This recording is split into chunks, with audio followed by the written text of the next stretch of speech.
किताब रहमत कुरान मजीद बुरहान रशीद में अल्लाह जल्ला शानुहु ने अपने महबूब अलैहिस्सलाम की ज़ुबान से एक पैगाम उम्मत के नाम इरशाद किया है, और वो ये कि ए महबूब आप फरमा दीजिए कुल ला अस्अलुकुम अलैहि अजरा इल्लल मवद्दता फिल कुर्बा।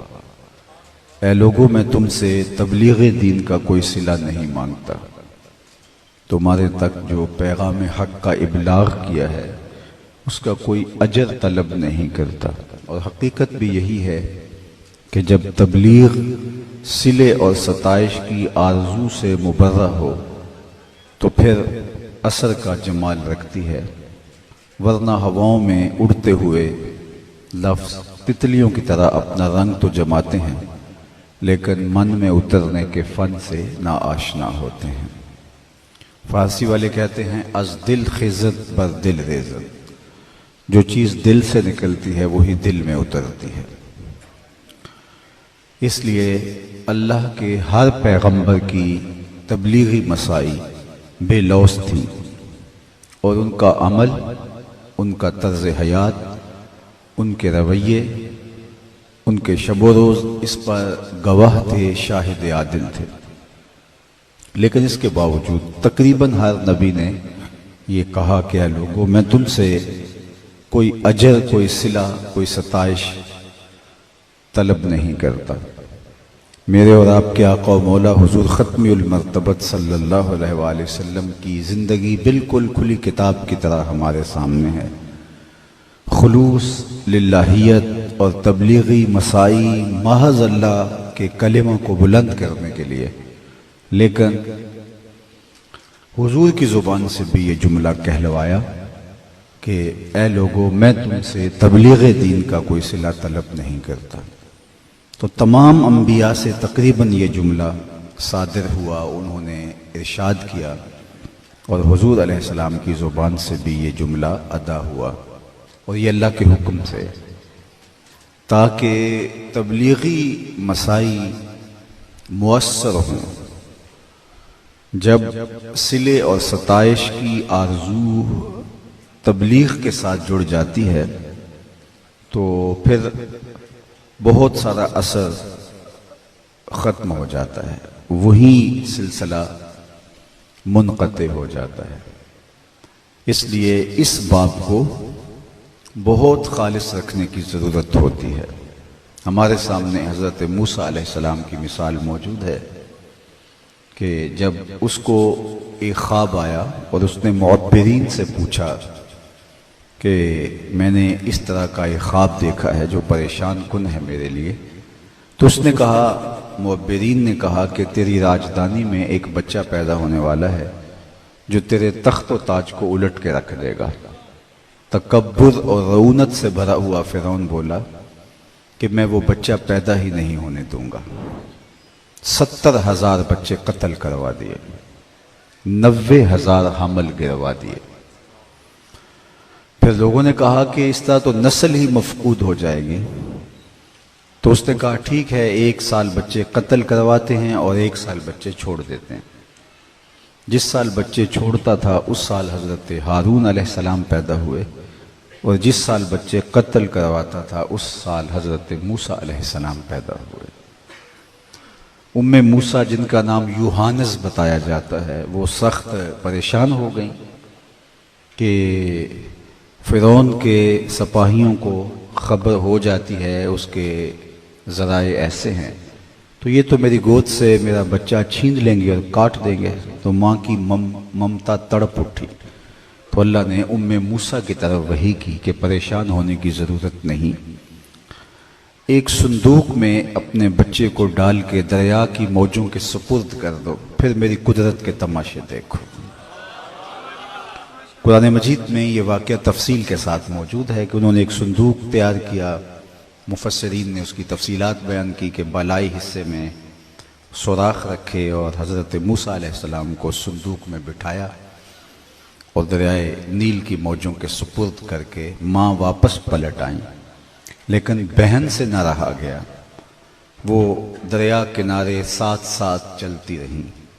जब पानी की मौजों में वो संदूक डूबने लगता तो बहन का दिल भी डूब जाता, और जब वो तैर के सतह आब पे आ जाता तो बहन के दिल को करार मिलता।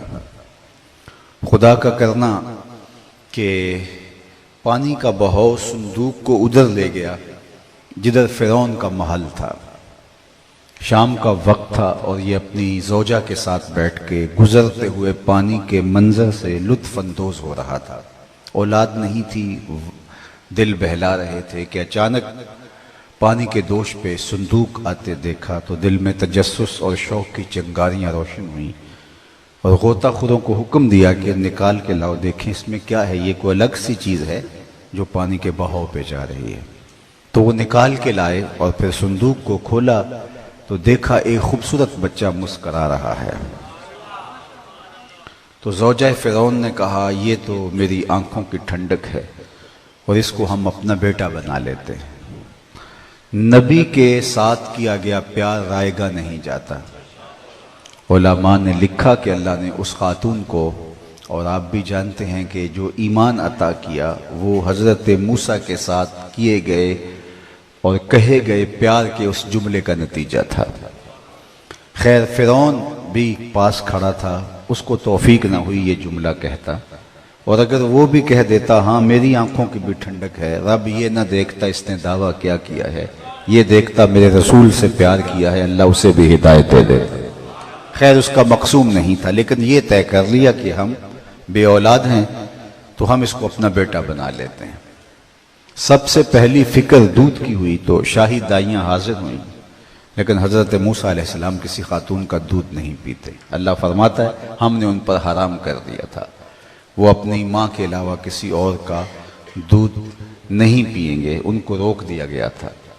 अब परेशानी बन गई कि बच्चा दूध नहीं पीता। इतने में हज़रत मूसा अलैहिस्सलाम की हमशीरा चलते चलते दरिया किनारे मौके पे आ पहुंची और कहा कि एक दाई मेरी नज़र में भी है जिसका दूध बच्चे रगबत से पी लेते हैं, अगर कहो तो बुला लाऊं। उन्होंने कहा देर का है कि वो गई और अपनी माँ को ही बुला लाएं। उन्होंने दूध पेश किया तो हज़रत मूसा अलैहिस्सलाम ने पी लिया। अल्लाह अकबर। फिरौन कहता था कि मैं वो बच्चा पैदा नहीं होने दूंगा।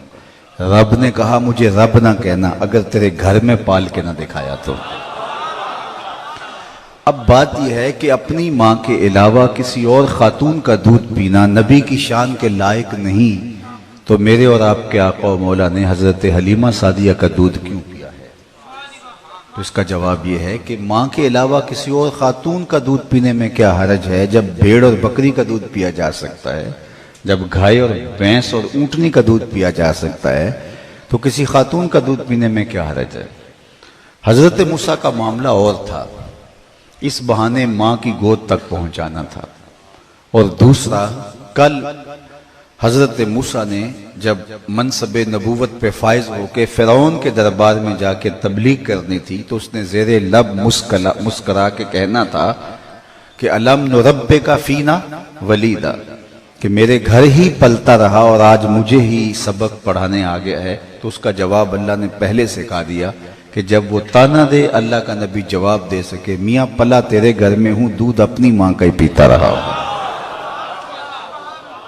तो ये इम्कान भी रद्द कर दिया। मेरे और आपके आका और मौला की जिंदगी आप देखिए कि हुजूर अलैहिस्सलाम ने अपनी तबलीगी मसाई को किस कदर अल्लाह के महबूब अलैहिस्सलाम ने बेलौस रखा। लोगों से कोई गरज नहीं है, फाके सहे, तकलीफ़ों से गुजरे, अजियतों से गुजरे, आलाम से गुजरे, मसाइल गवारा किए, लेकिन तबलीगी सफ़र में तसलसल उसी तरह है, उसमें तातुल नहीं आने दिया। जितने मुश्किल और कठिन हालात में हुजूर अलैहिस्सलाम ने तबलीग की है, ज़रा उसका तसव्वुर कीजिए।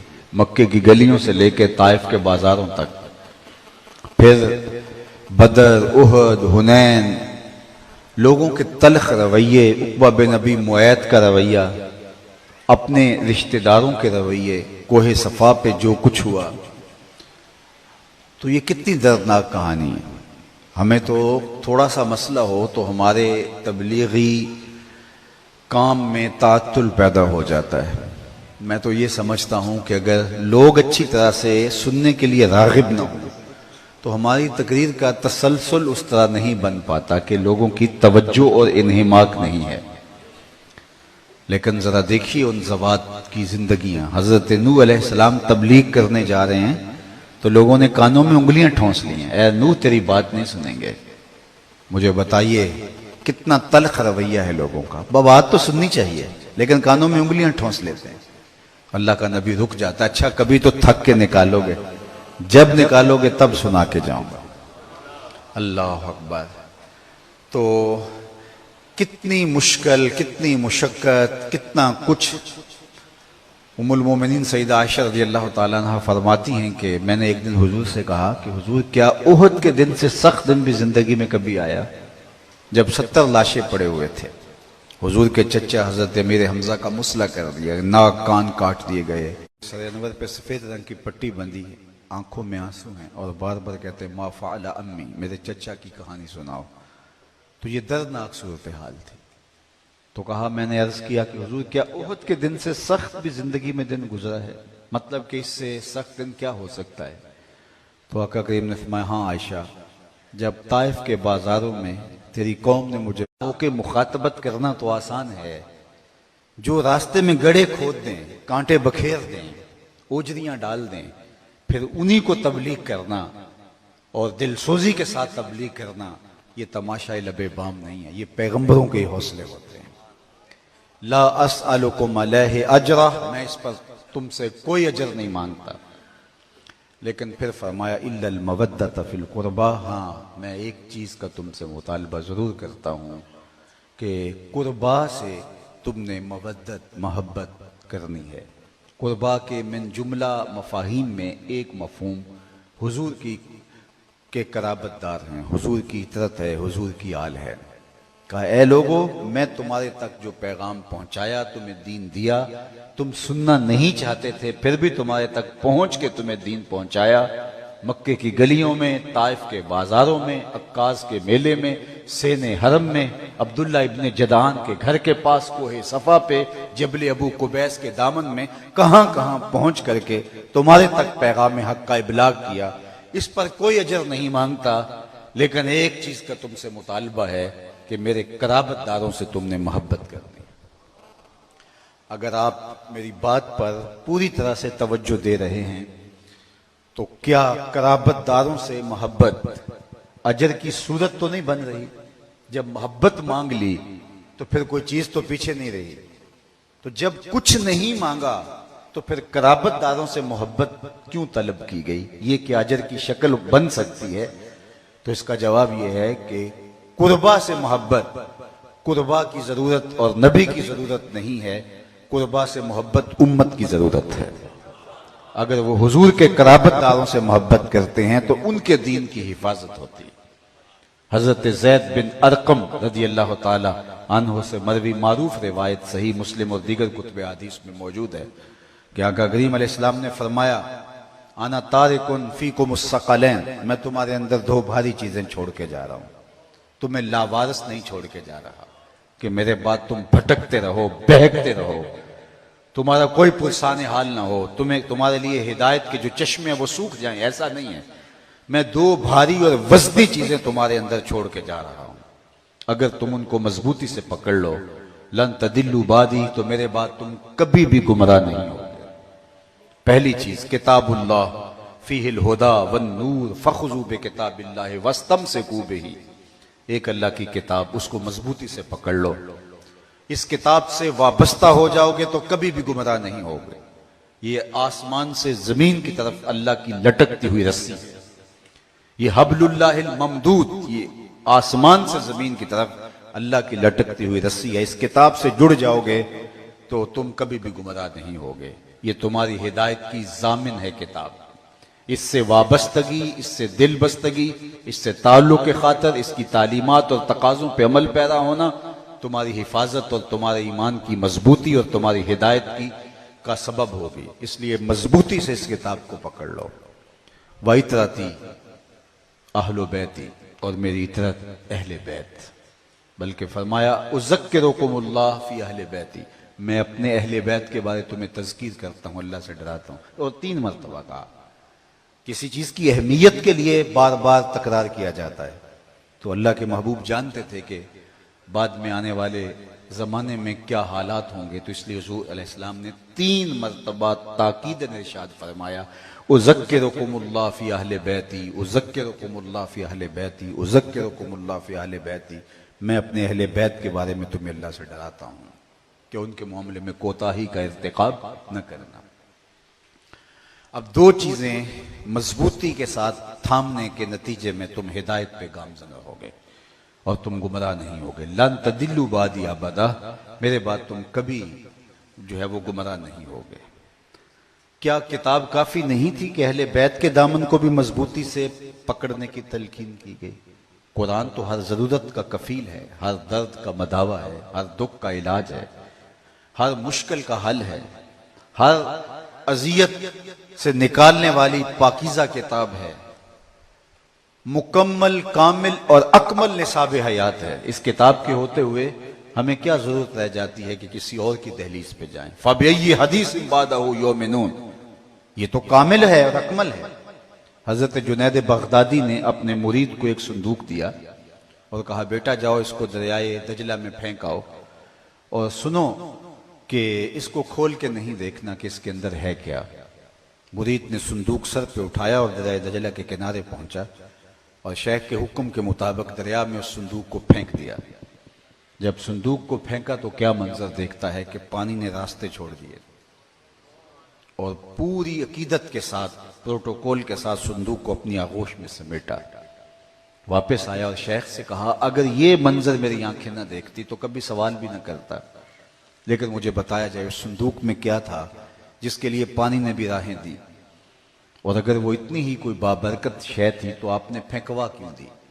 ये एक मसला है जो हल नहीं हो रहा। तो शेख कहने लगे, बेटा तुमने देख लिया है ऐसा मंजर, तो अब जब तक बताऊंगा नहीं तुम्हें तस्कीन नहीं मिलेगी। सुनो, मैंने 12 साल की मेहनत शाक़ा से एक किताब तहरीर की तसव्वुफ के रमूज और गवामज और असरार पर, फिर 12 साल उसकी नोक पलक संवारता रहा कि उसका कोई जुमला शरीयत बैज़ा की मुताबकत में हो, मुताबकत से हट के ना हो।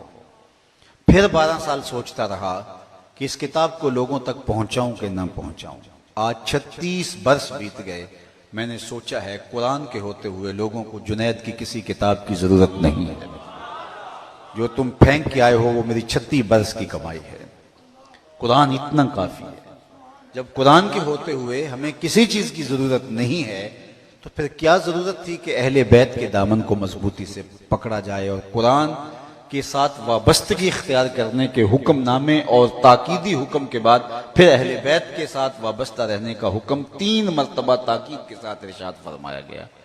तो साहिब, एक होता है इल्म, एक होती है उसकी अमली मश्क, एक होती है थ्योरी और एक होता है उसका प्रैक्टिकल।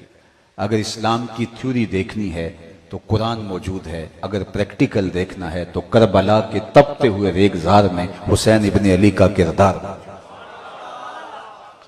अभी सुनवान से आप कुरान मजीद पढ़ते जाइए, लेकिन मैं सिर्फ एक आयत करीम आपके सामने रखना चाहूंगा। कुरान की थ्योरी क्या है? वाला नबलुवन्नकुम बिशैइन मिनल खौफ वल जूअ व नक्स मिनल अमवाल वल अनफुस वस्समरात व बशिरिस साबिरीन। अल्लाह कहते हैं हम बंदों को परखते हैं, ये थ्योरी है, बंदों का इम्तिहान लेते हैं, खौफ से, भूख से, नक्स अमवाल से, जानों के ज़िया से, समारात के ज़िया से, लेकिन जो मेरे हैं वो सब्र करके दिखाते हैं।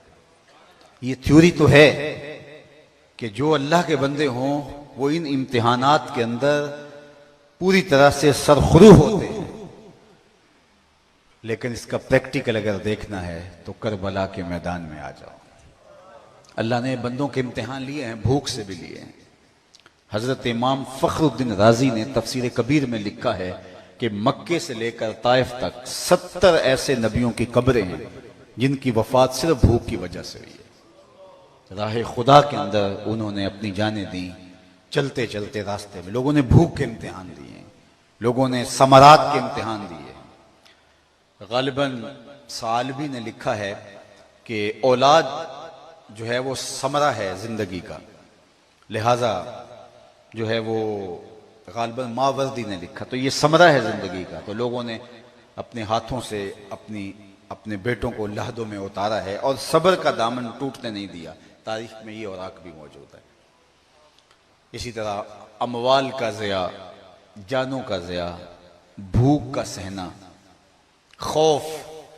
लेकिन मैंने तारीख पढ़ी तो ये इम्तिहान लोगों पर आए हैं, लेकिन कभी भूख का इम्तिहान आया, किसी पर खौफ का इम्तिहान आया, किसी का समरा लुटा, या अगर किसी ने ज़्यादा इम्तिहान भी दिए तो वक्फे वक्फे से इम्तिहान दिए। हम भी इम्तिहान देते हैं, डेट शीट बनती है तो मुश्किल पेपर से पहले छुट्टी रखी जाती है, ताकि एक ही कमरा इम्तिहान में सारे पेपर थोड़े लिए जाते हैं। लेकिन तारीख का ये अनोखा इम्तिहान था कि सारे इम्तिहान एक ही कमरा इम्तिहान में, और फिर पास मार्क 33% नहीं कहा, नंबर भी 100% लेने हैं। और जमाने ने देखा कि भूख का इम्तिहान भी, खौफ का इम्तिहान भी, समराए कल्ब का इम्तिहान भी, जानों के ज़िया का इम्तिहान भी, सारे इम्तिहान एक ही करबला के कमरा इम्तिहान में थे। और हुसैन इब्न अली को देखते हैं कि उन्होंने 33 नंबर लेकर के पास नहीं हुए, 100% नंबर लेकर इम्तिहान में कामयाबी हासिल की। अगर वो थ्योरी है तो ये प्रैक्टिकल हमें यहां नजर आता है। जिस भी रंग और जिस भी रूप के अंदर देख लो, सब्र का इम्तिहान। फरमाया जो सब्र करते हैं, अब सब्र क्या है? जज़ा फजा ना करना सब्र की ये शक्ल है। और देखिए हज़रत इमाम हुसैन रज़ी अल्लाह तआला अन्हु की इस्तिकामत, सब्र की मिन जुमला तारीफ़ात में से कहीं मैंने एक तारीफ़ ये भी पढ़ी कि इंसान के मामूलात इबादत क़ज़ा ना हो तो वो साबिर कहलाता है। जवां बेटे की मैयत हो गई, लेकिन सफ़े अव्वल में नमाज पढ़ने का आदी था बाप। अब जब अजान हुई तो हमने उसको पहली सफ में बैठा हुआ देखा, तो इसका मतलब है कि ये साबिर है कि इसके मामूलात इबादत क़ज़ा नहीं हुए। अगर सब्र की ये तारीफ मान लें कि जिसके मामूलात इबादत क़ज़ा न हो वो साबिर होता है, तो इस इम्तिहान के अंदर जहां को हमालिया का पित्ता भी पानी हो जाए, हमने देखा है नमाज का वक्त आया है तो इमाम हुसैन का सर सजदे में झुक गया। और आप जानते हैं दस्ते कातिल ने सरे हुसैन उस वक्त काटा जब सजदे में झुका हुआ था। अल्लाह अकबर। दुनिया को बताया कि ये सर कट तो सकता है लेकिन बातिल के आगे झुक नहीं सकता। मैंने 10 मुहर्रम को कहा था और बारहा मैंने मुख्तलिफ जगहों पे कहा है कि लोग जो है वो सर बचाने के लिए हाथ दे देते हैं। इमाम हुसैन ने हाथ बचाने के लिए सर दे दिए। लोग जुल्म के हाथ में, जाबिर के हाथ में हाथ दे देते हैं कि जान बचा लें। आज तो लोग माल बचाने के लिए, आज तो लोग अपनी साख बचाने के लिए, आज तो लोग किसी मुश्किल वक्त से बचने के लिए जो है वो अपना सब कुछ, अपना नजरिया बेच देते हैं। उसका जो भी नजरिया है, जिस पे भी जमा है, बेच देते हैं। लेकिन हमने देखा कि इमाम हुसैन रज़ी अल्लाह तआला अन्हु ने हाथ बचाने के लिए सर कटवा दिया। और तारीख हमें बताती है कि आपके लाशे को घोड़ों के पांव तले, सुम्मों तले रौंद दिया गया। और तारीख करबला में आपके सर चले हैं और फिर कूफे से कादसिया और कादसिया से दिमश्क के जो है वो दरबार तक पहुंचे हैं। और फिर यजीद ने जिस तरह वो छड़ी आपके होंठों पे मार करके जो है वो अपने खुब से बातन का इजहार किया, जिस पर सहाबी रसूल कहने लगे इरफा हाजल कदीबन हातैन शफतैन, इन होंठों से छड़ी उठा ले। मैंने बारहा इन होंठों को हुजूर को चूमते हुए देखा है। हजरत अब्दुल्ला इब्न अफीफ ने कहा अल्लाह अकबर। तो अगर हजरत इमाम हुसैन का हाथ भी कटा हुआ साथ ले जाते तो यजीद कटे हुए हाथ को अपने हाथ में दे के कहता कि हुसैन तूने जिंदगी में अपना हाथ तो मेरे हाथ में नहीं दिया, अब तो तेरा हाथ मेरे हाथ में है। लेकिन घोड़ों के पांव तले हाथ रौंदा गया, लेकिन यजीद के हाथ में इमाम हुसैन का हाथ नहीं आया। ये है सरखुरूई, ये है कामयाबी। वो अगर थ्योरी है तो ये उसका प्रैक्टिकल है। कायनात ने ये रंग, ये आहंग और ये शुकोह और ये जमाल और ये कैफियत और ये जलाल नहीं देखा होगा जो करबला के तपते हुए रेगजार में देखा गया है। तो हजरत इमाम हुसैन रज़ी अल्लाह तआला अन्हु उस थ्योरी का प्रैक्टिकल है। अल्लाह अकबर। तो कुरान ने कहा कि हम आजमाते हैं तो फिर उसका अमली ज़हूर आप यहां देखते हैं। इसकी कई मिसालें हैं, आप देख सकते हैं, लेकिन मैं अर्ज करना चाहूंगा कि इन दो चीजों के साथ जुड़ने की तलकीन की और उसका नतीजा क्या बताया, समरा क्या बताया। नतीजा यह है कि अगर तुम इन दोनों को मजबूती से थाम लोगे, लन तदिल्लु बादी, मेरे बाद फिर तुम गुमराह नहीं होगे। मेरे हुजूर ने तो जमानत दी थी कि मेरे बाद तुम गुमराह नहीं होगे अगर तुम इन दो चीजों को थामे रखोगे। और हम 72-73 ग्रोहों में बट गए। हुजूर ने तो जमानत दी थी कि तुम गुमराह नहीं होगे, लन तदिल्लु। हरफे नासब मुजारे पे दाखिल होता है तो मुस्तकबिल की अबदी नफी करता है, हो ही नहीं सकता कि तुम गुमराह हो। और हम 73 ग्रोहों में बट गए। हुजूर ने जमानत दी थी, लेकिन हुजूर ने शर्त पे दी थी, अगर इन दोनों के दामन को मजबूती से थामो रखोगे तो गुमराह नहीं होगे। गुमराही इसलिए हुई, किसी ने अहले बैत का दामन छोड़ दिया, किसी ने कुरान का दामन छोड़ दिया। किसी ने कुरान हाथ में लेके कहा कि कुरान कुरान, और अहले बैत का नाम भी उसकी तबीयत पे शाक गुजरा। और किसी ने अहले बैत के नाम की दिहाई दी और कुरान के अंदर तशकीक पाई, नतीजा वो भी गुमराह हुए। तुम्हें मुबारक हो, तुम एक हाथ में कुरान रखते हो और एक हाथ में अहले बैत नबूवत का दामन रखते हो। हिदायत तुम्हारा मकसूम है और हिदायत तुम्हारा मुकद्दर है। तो इन दोनों के दामन को मजबूती से थामने वाला गुमराह नहीं होता, वो हिदायत की मंजिल पे फायजुल मराम होता है। तो हमने अहले बैत के दामन को मजबूती से थामना है और कुरान के दामन को मजबूती से थामना है। अहले बैत के दामन को थामने का ये मफहूम भी कतअन नहीं है कि रसूल करीम सल्लल्लाहु अलैहि वसल्लम के इस असहाब के लिए दिलों में बुग़्ज़ पलने लगे और ये अहले बैत की मोहब्बत का लाजमा बन जाए। नहीं, ऐसा नहीं है। हम हुजूर के असहाब से भी प्यार करते हैं और हुजूर की इतरत से भी प्यार करते हैं। अल्लाह के महबूब अलैहिस्सलाम ने हमारे लिए ये हिदायत के मायारात मुकर्रर किए हैं। असहाबी कन नुजूम फबिय्यिह मुक्तदैतुम इह्तदैतुम, मेरे असहाब सितारों की मानद है, तुम जिसके पीछे चलोगे मंजिल मुराद तक पहुंच जाओगे। और दूसरी जानिब फरमाया कि मेरे अहले बैत की मिसाल हजरत नूह अलैहिस्सलाम की कश्ती की है। मन राकिबा फीहा नजा व मन तखल्लफ अनहा हलाका, जो पीछे रह गया वो हलाक हो जाएगा, जो इस मोहब्बत की कश्ती पे सवार हो गया वो कामयाब और बामुराद होगा। साहले मुराद तक पहुंचने के लिए कश्ती पर सवार होना पड़ेगा और सितारों पे निगाहें जमाना पड़ेंगी। और जो सितारों को छोड़ता है उसके बाजू शल हो जाएंगे, कितनी देर तक वो तैर सकता है। और जो कश्ती को जो है वो कश्ती को छोड़ता उसके बाजू शल हो जाएंगे, वो तो तैर नहीं सकता, किसी मंझधार में डूब जाएगा। और जो कश्ती पे तो बैठ जाता है, सितारों से नजर हटा लेता है, तो वहां गर्दिशों में घूमता रहेगा, साहले मुराद उसका मुकद्दर नहीं होगा। इसलिए हमें अहले बैत के दामन को भी और असहाबे पैगंबर के दामन को भी, कुरान के दामन को भी और अहले बैत रसूल के दामन को भी पूरी मजबूती के साथ थामना होगा। इनकी आपस में मनाफात नहीं है। आज जो कल्चर तहजीब हमारे यहाँ शुरू हो गया है, माजी में तो ये नहीं था। अगर मैं असहाबे रसूल का नाम लें तो कुछ लोग चीज बजबी हो जाएं, और अगर मैं इतरत पैगंबर का जिक्र करूं तो तबीयतों के अंदर जो है वो घुटन पैदा होने लग जाए और एक अजीब कैफियत हो जाए। तो माजी में हमारी तारीख नहीं थी। तू के नशनासी खफी राज जली होशियार बाश, ए गिरफ्तार अबू बकर अली होशियार बाश।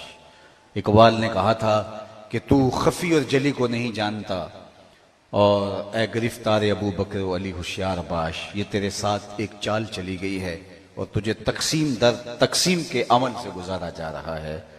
दीन एक पूरा पैकेज है और उसमें सब कुछ मौजूद है। तो ये नहीं हो सकता कि किसी पहलू को तर्क कर दिया जाए और किसी पहलू को जो है वो उस पहलू को बयान करने का मतलब दूसरे को तर्क करना और दूसरे को बयान करने का मतलब पहले को तर्क करना। अल्लाह ताला हमें इतरत पैगंबर हुजूर अलैहिस्सलातु वस्सलाम के असहाब, आका करीम की अज़वाज, हुजूर के साथ मंसूब हर शय के एहतराम की तौफीक दे। इतरत तो हुजूर अलैहिस्सलातु वस्सलाम के जिगर का टुकड़ा है। मोहब्बत तो इस बात का तकाजा करती है कि महबूब की गली के कुत्ते की भी ताज़ीम की जाए। पाए सग बोसीदा मजनू खल गुफ्ताई चेसूद, गुफ्तई सग गाहे गाहे कुए लैला रफ्ता बोत। रूमी कहते किसी ने मजनू को देखा कुत्ते के पांव चूम रहा है, तो उसने कहा इंसान होके कुत्ते के पांव को चूम रहा है। तो उसने कहा तुम नहीं जानते, ये कुत्ता कभी कभी लैला के कूचे से गुजरता है। जो यार की गली से कभी कभी गुजरे वो तो इस काबिल होता है उसके पांव चूमे जाए, तो कूचा हबीब का अपना आलम क्या होगा। जो कूचा हबीब से कभी कभी गुजरे, आरजी निस्बत हो, उसके तो पांव चूमे जाएं। और जो हुजूर अलैहिस्सलाम के कंधों पे खेलने वाला हुसैन है, उसकी अजमतों का आलम क्या होगा, उनकी रिफतों का आलम क्या होगा। जिनको हुजूर ने जिगर का टुकड़ा करार दिया है, उनकी अजमतों का आलम क्या होगा। तो अल्लाह जल्ला शानहू हमें हिदायत की राहों पे गामजन रखे और अपनी पनाहों का हिसार दे। और मैं आखिर में दुआ गो हूँ आज उन बुजुर्गों के लिए जिनके लिए आज दुआ के लिए आप जमा हुए हैं। माँ बाप के हक उनके मरने के बाद ख़त्म नहीं हो जाते, बल्कि एक हदीस में आता है 4 हक ऐसे हैं जो औलाद के ज़ुम्मे मरने के बाद भी बाकी रहते हैं। उनमें सबसे पहला हक जो है अस्सलात अलैहिमा, उन पर जनाजा पढ़ना है। ये माँ बाप का पहला हक है जो औलाद के ज़ुम्मे इंतकाल के बाद वाजिबुल अदा होता।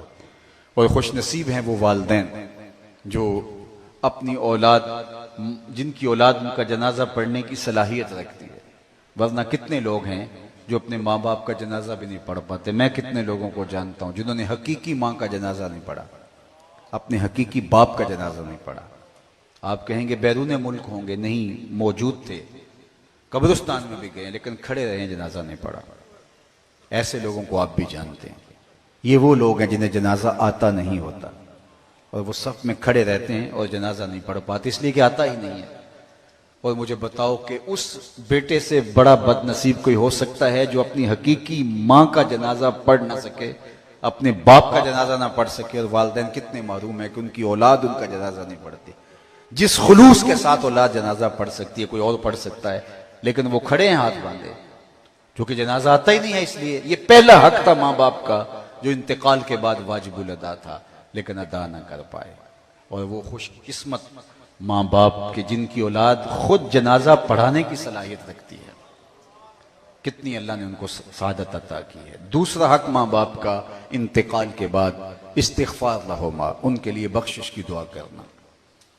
माँ बाप को जिंदगी के अंदर खुश करने के, उनको राजी करने के, उनकी खिदमत बजा लाने के सैकड़ों तरीके होते हैं, लेकिन इंतकाल के बाद अब वो सारे मौकूफ़ हो गए। ना पाँव दबा सकते हैं, ना अनवा अक़साम की चीज़ें पेश करके उनकी खुशनुदी हासिल कर सकते हैं, ना उनकी तबा के मुताबिक गुफ्तगू करके उनको आसूदगी दे सकते हैं। अब वो सारे सिलसिले मुनक़ते हो गए, लेकिन उनके लिए दुआ का दरवाज़ा बंद नहीं हुआ।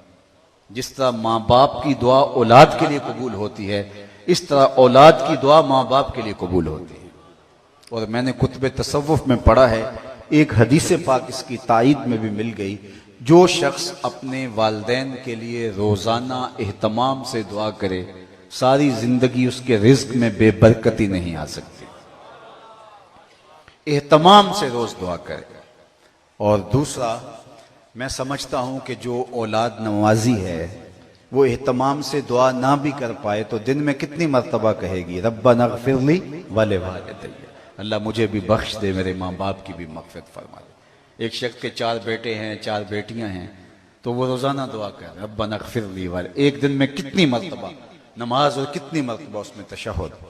तो खुश नसीब हैं वो वालिदैन जिन्होंने अपनी औलाद को दीन दिया, तो उनके लिए दुआओं का सिलसिला मौकूफ़ नहीं होता। हज़रत अबू हुरैरा रज़ी अल्लाह तआला अन्हु कसरत के साथ एक दुआ मांगा करते थे, अल्लाहुम्मा अग़फ़िर लि अबी हुरैरा वले उम्मी वले मन इस्तग़फ़र लहुमा, ऐ अल्लाह अबू हुरैरा को बख्श दे, अबू हुरैरा की माँ को बख्श दे, जो हम दोनों के लिए बख्शिश की दुआ करे उसे भी बख्श दे।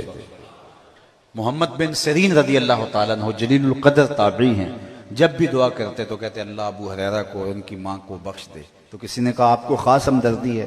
कहा वो तो रिश्ता है ही उनसे हमदर्दी का, लेकिन असल मैं उनके लिए दुआ करके उनकी दुआ का मिसदाक बन रहा हूं। उन्होंने कहा था अल्लाह अबू हुरैरा को बख्श दे, उनकी माँ को बख्श दे, और जो हम दोनों के लिए बख्शिश की दुआ करे उसे भी बख्श दे। बल्कि हज़रत अबू हुरैरा फरमाया करते थे, कौन है जो मस्जिद इशार में 2 रकतें पढ़े और मेरे और मेरी माँ के लिए बख्शिश की दुआ करे। माँ बाप के लिए दुआओं का सिलसिला मौकूफ़ नहीं होना चाहिए। इंतकाल के बाद सबसे ज्यादा जरूरत दुआओं की होती है। मल मय्यतु फिल क़ब्र इल्ला कल गरीक़िल मुतग़व्विस फिल बहर यंतज़िरु दावतन, फरमाया जब हम किसी शख्स को दफन करके आते हैं तो उसकी हालत ऐसे होती है जिस तरह कोई शख्स पानी में गोते खा रहा हो। उस मुश्किल और आड़े वक्त में अगर पसमानदगान की तरफ से उसे किसी चीज की जरूरत होती है तो वो दुआओं की जरूरत होती है, मेरे लिए किसी के हाथ उठ जाएं। और बाद में लोग बहस कर रहे होते हैं दुआ मांगनी भी चाहिए या नहीं मांगनी चाहिए, और वो इंतजार में बैठा होता है कि किसी के हाथ उठे। अभी से सोच ले अंजाम अपनी तोता चश्मी का, कब्र में तुमको भी जरूरत होगी दुआओं की। वो लम्हे हैं कि उनको दुआएं करें, उठे हुए हाथ अल्लाह खाली नहीं मोड़ता। इन्ना रब्बकुम हय्युन करीमुन यस्तही मिन अब्दिही इज़ा रफ़ा यदैहि इलैहि अन यरुद्दहुमा सिफ़रा। तुम्हारा रब हया करने वाला जिंदा और करीम है। बंदे जब उसके सामने हाथ फैला के दुआ मांगते हैं, अल्लाह फरमाता है मुझे शर्म आती है उठे हुए हाथ खाली कैसे मोड़। जब इतने बंदे मेरे पास आ गए हैं और मुझसे मांग रहे हैं तो मैं नहीं दूंगा तो कौन देगा, किस दर पे जाएंगे। मैं एक सादा सी बात करता हूं, जितने लोग आप बैठे हैं इतने लोग उठ के किसी दुनियादार के डेरे पे चले जाएं और उससे वो मांगे जो देना उसके लिए मुश्किल ना हो और देने से कोई खास फर्क भी ना पड़ता हो, तो क्या वो इतने लोगों को खाली लुटा देगा? वो कहेगा डेरादारी की शान के खिलाफ है कि इतने लोग मेरे दर पे आ खड़े हुए और मुझे कुछ फर्क भी नहीं पड़ता और मैं इनको खाली लुटा दूं। तो मालिक की दहलीज पे जब हाथ उठा के बंदे खड़े हो जाएंगे तो मालिक खाली लुटा देगा। कहा मुझसे मांगो तो सही, दस्ते तलब दाराज तो करो। हय्युन करीमुन यस्तही मिन अब्दिही इज़ा रफ़ा यदैहि इलैहि अन यरुद्दहुमा सिफ़रा। जब कोई हाथ फैलाता है तो मुझे शर्म आती है कि उसके उठे हुए हाथ खाली कैसे मोड़ूं। जब इन्होंने मांगा ही मुझसे है तो मैंने भी ना दिया तो किस दर पे जाए। बुत के आगे हाथ जोड़े जुलेखा कहते या सनमी या सनमी, ए मेरे बुत, ए मेरे सनम, मुझे बिछड़ा हुआ यूसुफ मिला दे। वो पत्थर का सनम, वो मिट्टी का मादू, भला उसकी फरियाद कैसे सुनता, लेकिन उसका एतकाद था हाथ जोड़े या सनमी या सनमी। मुद्दतें गुजर गई, झुर्रियां उभर आई, लेकिन यूसुफ नहीं मिले, नहीं मिलना था। एक दिन रात का पिछला पहर है और बुत के आगे हाथ जोड़े खड़ी है या सनामी या सनामी। नींद का झटका आया, जुबान बल खा गई और कहा या समाधि या समाधि, या सनामी या सनामी पुकारते पुकारते हाथ उधर ही जुड़े और कहते या समाधि या समाधि। आवाज है जिब्रील जल्दी जा, यूसुफ के घोड़े का रुख मोड़ दे, इस बिछड़ी हुई को यूसुफ मिला दे। मालिक ये तुझे तो नहीं पुकार रही, ये तो बुत को पुकार रही। जुबान बल खा गई। कहा जानता हूं, लेकिन इतनी उम्र से ये बुत को पुकार रही है, सनम सनम पुकार रही है, तो उसने कुछ नहीं दिया। आज जैसे भी इसके लबों पे मेरा नाम तो आया, मैंने भी ना दिया तो कौन देगा। मेरे और बुत में फर्क क्या हुआ अगर मैंने भी इसकी फरियाद ना सुनी। कोई आए तो सही, दस्ते तलब दराज तो करे। इकबाल ने कहा था हम तो माइल बकरम हैं, कोई साइल ही नहीं। राह दिखलाएं किसे राह रबे मंजिल ही नहीं, जलवाए तूर तो मौजूद है कोई मूसा ही नहीं। कोई सच्ची तलब लेके तो आए।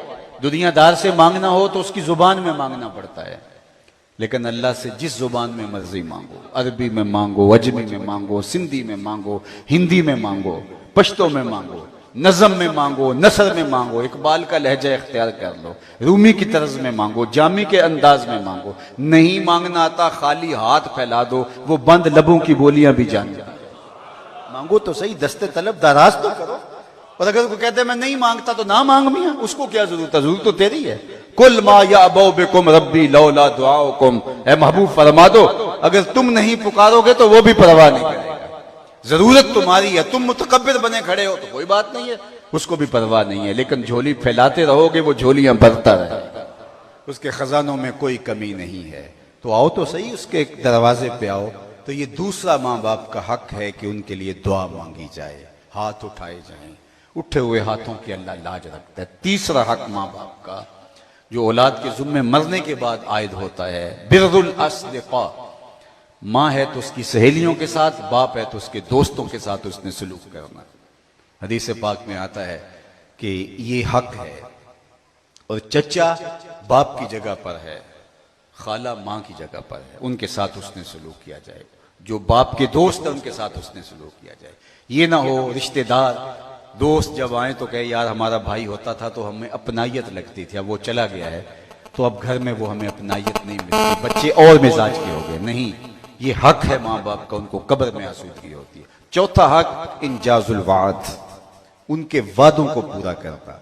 अगर अल्लाह से कोई वादा किया पूरा नहीं कर सके, मन्नत मानी पूरा नहीं कर सके, उसको पूरा किया जाए। लोगों से वादा कोई किया था पूरा नहीं कर सके, चल बसे, तो वो वादा पूरा किया जाए। उलमा ने इसके जुमरे में लिखा कि उनके मामूलात खैर को जारी रखा जाए, यानी वो जो अच्छे काम करते थे, शुरू कर गए थे, किसी गरीब की मदद करते थे, मस्जिदों के नज़म में हिस्सेदार थे, मदारस के नज़म में हिस्सेदार थे, किसी फलाही तंजीम की मदद में वो हिस्सेदार थे, जो अच्छे काम वो शुरू, गरीब रिश्तेदारों के साथ तावन का उनका मामला था, तो जो उनके मामूलात खैर थे, इन जाजुल वाद के जुमरे में ही आता है कि जो है वो उनको भी जो है वो जारी रखा जाए। अल्लाह अकबर। ये है माँ बाप के हक। वैसे आला हजरत अजीमुल बरकत इमाम अहले मोहब्बत इमाम अशाह अहमद रज़ा खां फाज़िल बरेलवी ने बाकायदा एक रसाला तहरीर किया जिसमें मुख्तलिफ अहादीस को जमा करके 12 हक बयान किए। इस हदीस में तो 4 हक हैं, उन्हें मुख्तलिफ हदीसें जमा की हैं जिसमें 12 हक बयान किए हैं जो माँ बाप के औलाद के ज़ुम्मे मरने के बाद आयद होते हैं।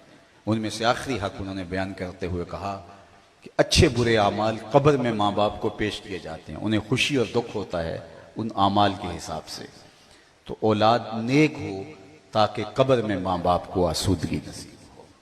तो अल्लाह जल्ला शानहू की बारगाह में दुआ है कि अल्लाह इस ख़ानदान के जुमला मरहूमीन की मग़फ़िरत फरमाए। आप जितने लोग तशरीफ़ लाए हैं अल्लाह जल्ला शानहू आप सब के मरहूमीन की मग़फ़िरत फरमाए। और इस मौके पर मैं ख़ास तौर पे आप सारे लोगों की आमीन के साथ बारगाह इज़्ज़त में दुआ करना चाहता हूँ। अल्लाह मेरे वतन की खैर करे। मुल्क इस वक्त जिन मारूजी हालात में घिरा हुआ है, ये यकीनन हमारे गुनाहों की सज़ा है जो हम काट रहे हैं।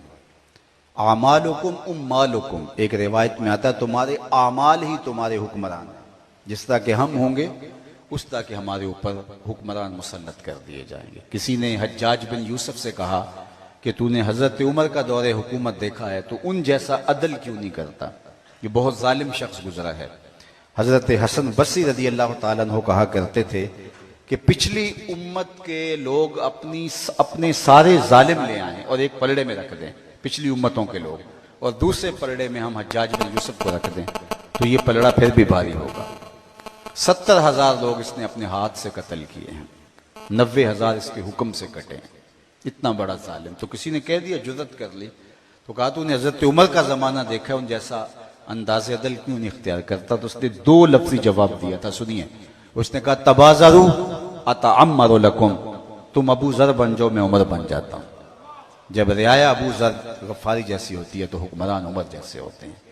इसलिए आज जो कुछ है ये हमारी बदआमालियों की सज़ा है, और जब तक हम अल्लाह के हुजूर इज्तिमाई तौबा नहीं करते उतनी देर तक हालात नहीं बदल सकते। तो आज हम अपने आप को बदलने के लिए तैयार नहीं है। जिसका जो बस चलता है, कोई छोटा जालिम है, कोई बड़ा जालिम है, कोई छोटा चोर है, कोई बड़ा चोर है, जिससे जो होता है वो कर गुजरता है, और इस तरह फिर ये सिलसिला होता रहेगा। अल्लाह ताला कुरान मजीद में एक मौके पर इरशाद फरमाया, वो इस बात पे कादिर है कि तुम्हारे ऊपर से अजाब भेजे, तुम्हारे नीचे से अजाब भेजे। उलमाए तफसीर ने इस पर गुफ्तगू की है। ऊपर का अजाब क्या है? आसमान से पत्थर बरसना, बेमौसमी बारिशों का होना। नीचे से अजाब क्या है? जलजले आना, जमीन बंजर हो जाए और फसल न दे। लेकिन हजरत अब्दुल्ला इब्ने अब्बास रज़ियल्लाहु ताला अन्हु फरमाते नहीं, ऊपर का अजाब यह है कि तुम्हारे हुक्मरान जालिम हो, और नीचे का अजाब यह है तुम्हारी औलादे नाफरमान हो। तो ये ऊपर नीचे के अजाबों के अंदर आज हम जकड़े हुए हैं। ये हमारे गुनाहों की सज़ा है। अल्लाह जल्ला शानहू मेरे वतन की खैर करे और हमें सच्ची तौबा की तौफीक दे। आज हम तकरीर पसंद हैं, आज हम गुफ्तगू पसंद हैं, कानों के तलज़्ज़ुज़ के लिए हम सुनते हैं और गुजर जाते हैं। सहाबा कहते हैं हम 10 आयतें सुनते थे, 10 आयतें पढ़ते थे, उन पर अमल करते थे तो फिर अगली 10 पढ़ते थे। और हम जो हैं वो अपनी जितनी तकरीरें आज हो रही हैं, माजी में तो इतनी कभी नहीं हुई थी। जितना कुछ आज हम सुन रहे हैं, मालूमात का ख़जाना हो गया है, लेकिन जो है वो अमल कुछ भी नहीं है। इकबाल ने कहा था, कलंदर जुज़ दो हरफ़े ला इला कुछ भी नहीं रखता, फ़कीह शहर कारूं है लुगत हाय हिजाज़ी का। तो हमारे पास बहुत कुछ है लेकिन अमल ही नहीं है। तो आइए मैं अल्लाह के हुजूर दुआ करता हूँ आपकी आमीन के साथ, अल्लाह हमें सच्ची तौबा की तौफीक अता फरमाए। तौबा करना तो दूर की बात है, तौबा के दरवाजे तक पहुंचने की सकत हमें नहीं है कि उसके हुजूर अर्ज़ गुजार हों। अल्लाह जल्ला शान अपनी रहमतों के साए में रखे, आपका आना कबूल करे और मेरे वतन को माइशत का जमाल और मुआशरत का हुस्न दे। व आखिर दावाना अनिल हम्दुलिल्लाह।